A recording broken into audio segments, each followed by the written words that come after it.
Eccoci qua ragazzi, bentornati sul canale, benvenuti sul canale per chi passa per la prima volta sotto questo video. Il calcio è di chi lo ama, il calcio è di chi lo rispetta e stamattina siamo un tantino con una vena triste perché ho appreso dai media che è morto il nostro Totonno Giuliano, ex dirigente del Napoli, ex calciatore del Napoli, trascorso in nazionale con mondiali giocati, se non erro, aiutatemi voi qui sotto tra i commenti, 66, 70 e 74, non voglio sbagliarmi.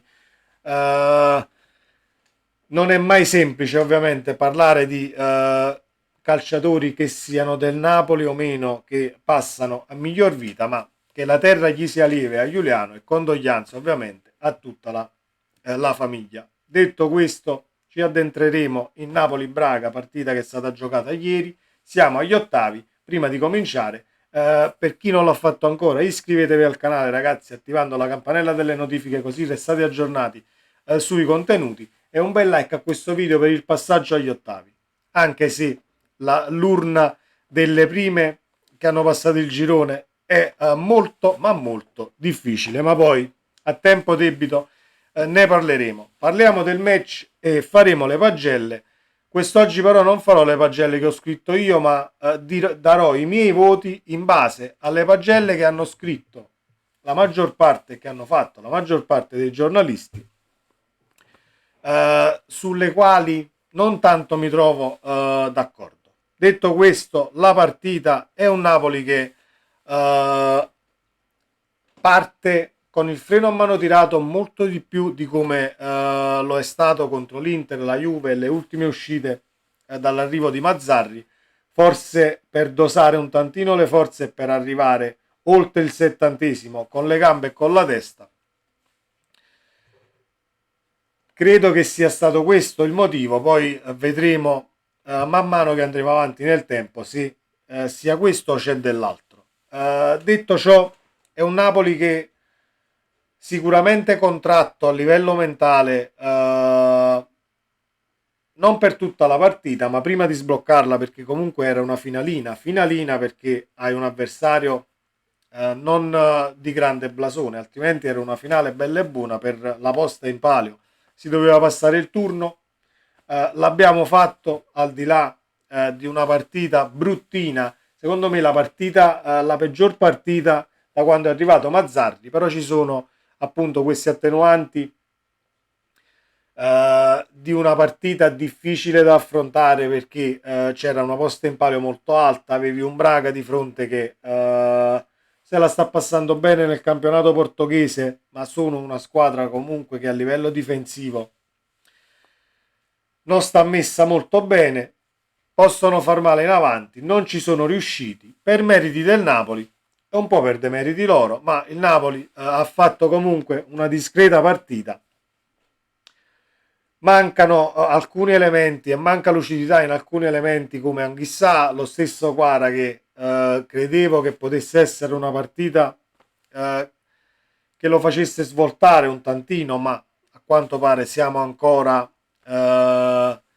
convalescenti, ecco, dal punto di vista di Kvaratskhelia, ma ci arriveremo e ne parleremo nelle pagelle. È un Napoli che concede troppo all'avversario, ha concesso troppo anche ieri, aveva concesso molto meno nelle partite precedenti contro la Juve, contro l'Inter, dove forse si era stati più attenti. Ecco, voi la competizione che è diversa, voi la Champions che porta motivazioni diverse anche all'avversario che affronti, meriti comunque al Braga che si è giocato la partita a viso aperto, non poteva fare altrimenti perché aveva solo un risultato disponibile.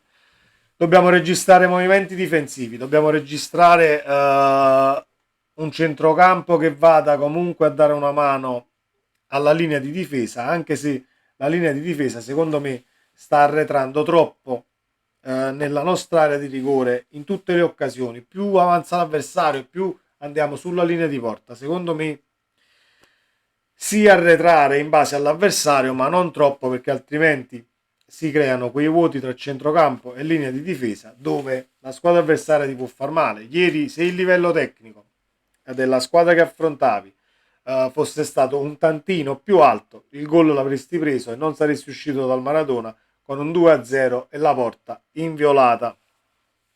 Detto questo, il Napoli presenta un XG ieri di 1,72 contro l'1,02 del Braga. Il possesso palla siamo lì, 51-49. Nei tiri totali i tiri totali vedono il Braga favorito sul Napoli. Ovviamente tiri fuori, tiri bloccati sicuramente. Nei tiri in porta il Napoli è sopra di un tiro, 6-5. Però abbiamo concesso troppe occasioni. Bisogna migliorare da questo punto di vista. 12 falli a 13, 13 per il Braga e 12 per il Napoli. 0 cartellini gialli per il Napoli, cosa che ci fa molto piacere perché ultimamente in Serie A non si aspetta nemmeno un secondo pur di ammonire qualche calciatore che vesta la maglia azzurra. E per il resto siamo in linea, diciamo, con le partite precedenti per passaggi e per percentuale di passaggi riusciti. Detto questo, facciamo le pagelle per i calciatori del Napoli perché non sono d'accordo su alcuni voti dati da giornali, giornalisti. Ho guardato un bel po' di pagelle, più o meno siamo lì nella media del giornalismo italiano e partenopeo, chiamatelo come volete. Vi dico, io ne ho presa una in considerazione, vi dico i voti e vi dico il mio perché su alcune cose non sono assolutamente d'accordo. Partiamo da Mazzarri, 7 a Mazzarri, 7 a Mazzarri, gli do un 6,5 perché volevo vedere Lindstrom in campo e avrei schierato Lindstrom per dargli minutaggio in queste partite dove sei 2-0 avanti. La squadra avversaria per passare il turno deve fare 4 reti. Un Lindstrom te lo potevi tranquillamente giocare, anche visto Kvaratskhelia come stava andando, soprattutto dopo i primi 45 minuti. E il resto dei cambi ci può anche stare, però Lindstrom lo potevi sfruttare. Così come dobbiamo vedere cosa fare con Simeone. Non creare questi casi da panchina perché poi possono sfociare in mal di pancia, eccetera, eccetera. Comunque 6,5 a Mazzarri, la pagella che prendo in considerazione da 7 a Meret.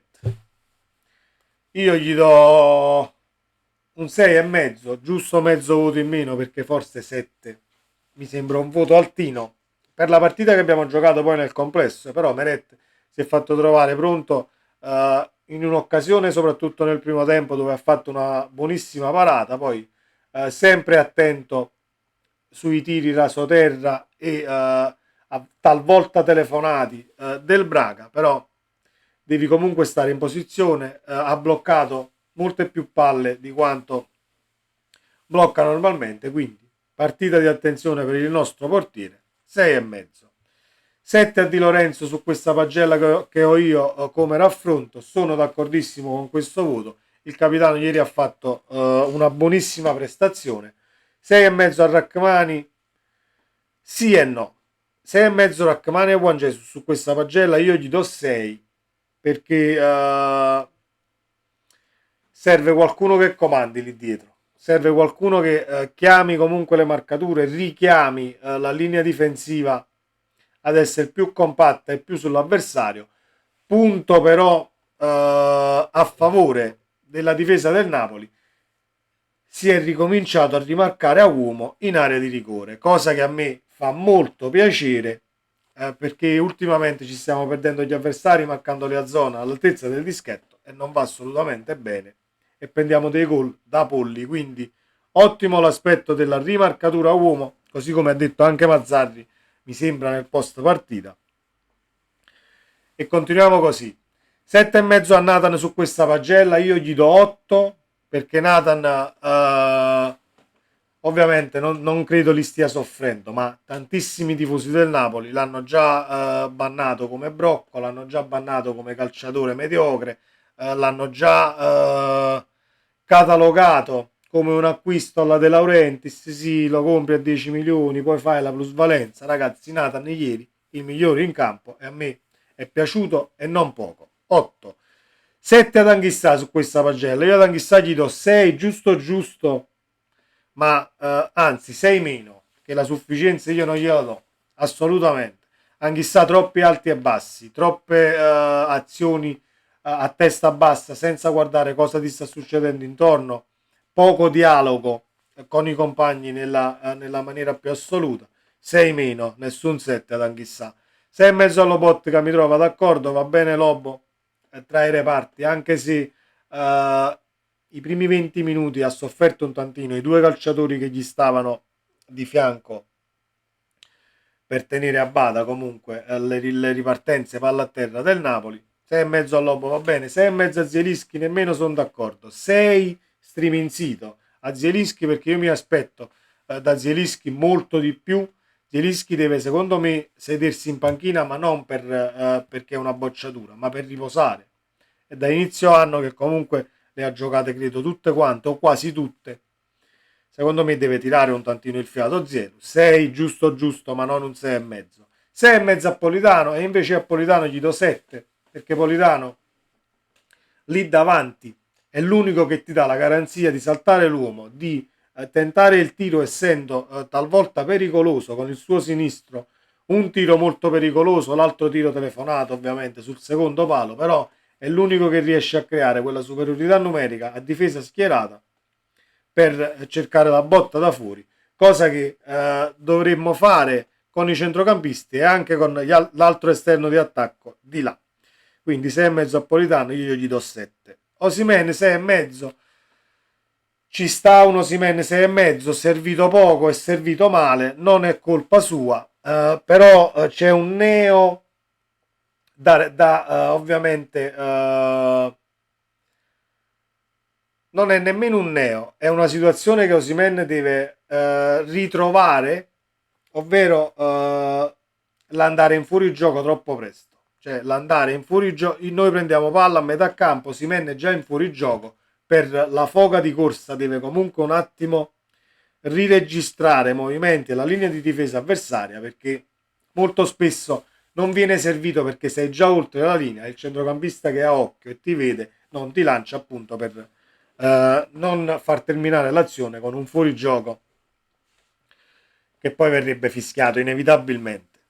6,5, lasciamo un 6,5 ad Osimhen. Il voto sul quale non sono d'accordo è 6,5 a Quara. Per me Quara ieri non è sufficiente, ragazzi.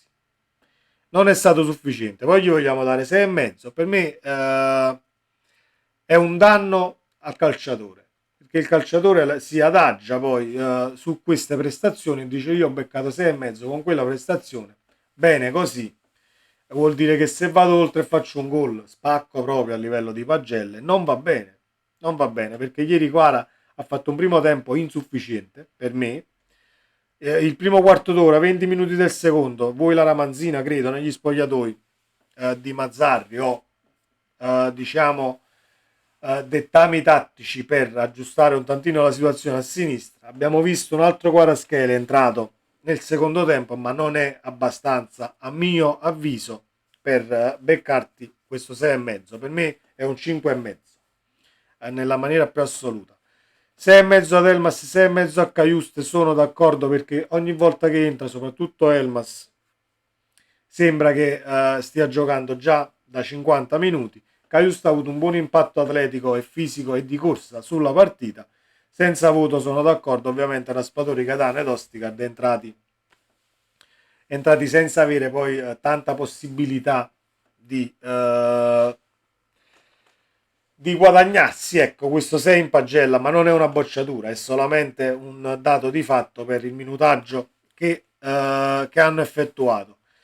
Detto questo, vedremo chi beccheremo agli ottavi, cari ragazzi. Fatto sta che il Napoli ha bisogno di registrare questa linea difensiva che non va e non va in nessuna maniera. Scusate, non va in nessuna maniera perché imbarchiamo con tutti. È da inizio campionato che imbarchiamo, non è né Mazzarri né Garcia, eccetera, eccetera. Imbarchiamo da inizio campionato. Serve qualcuno lì dietro che riesca a comandare la difesa e riesca a leggere situazioni pericolose, redarguendo i compagni di reparto e mettendoli nelle giuste posizioni, ed è così che riesce ad arginare un tantino le imbarcate avversarie. Ovviamente non c'è un comandante in difesa, cosa che forse c'era l'anno scorso con Kim, o meglio, Kim ti copriva gran parte del reparto difensivo, quindi i compagni di reparto dovevano limitarsi a fare il minimo sindacale, il resto ci pensava il coreano. Quest'anno non è così, lo stiamo vedendo, perché andiamo troppo in sbattimento, ecco, andiamo troppo in sbattimento. Vedremo chi ci riservano, cioè chi sarà l'avversario del Napoli agli ottavi. Non ho letto nemmeno quando ci saranno gli eventuali sorteggi, però visto che ho qua, eccoli qua, ho qua le prime, devono giocare anche stasera alcune partite su, ma le prime potrebbero essere queste già comunque: City, Borussia, Barcellona, Atletico Madrid, Real Sociedad, Bayern Monaco. Alla fine ci sono buone probabilità di beccare uno squadrone, e vedremo poi come andrà a finire, perché parliamo delle partite a febbraio, quindi sarà un Napoli che avrà ritrovato se stesso, mi auguro, avrà ritrovato condizione atletica. Vedremo se si va ad apparare un attimo sul mercato a livello difensivo per trovare un comandante che si metta là dietro e cerchi di arginare le lacune che abbiamo a livello difensivo, altrimenti diventa duro contro squadre tecnicamente attrezzate a livello offensivo. Vedi il Real Madrid, ogni volta che arrivano in avanti squadre del genere ti fanno gol e rischi di prendere imbarcate 3-4 gol a partita, che non fanno bene né al morale e né tantomeno per risultati e traguardi da ottenere. Detto questo, ragazzi, sempre Forza Napoli, iscrivetevi al canale e fatemi sapere la vostra qui sotto nei commenti. Ciao!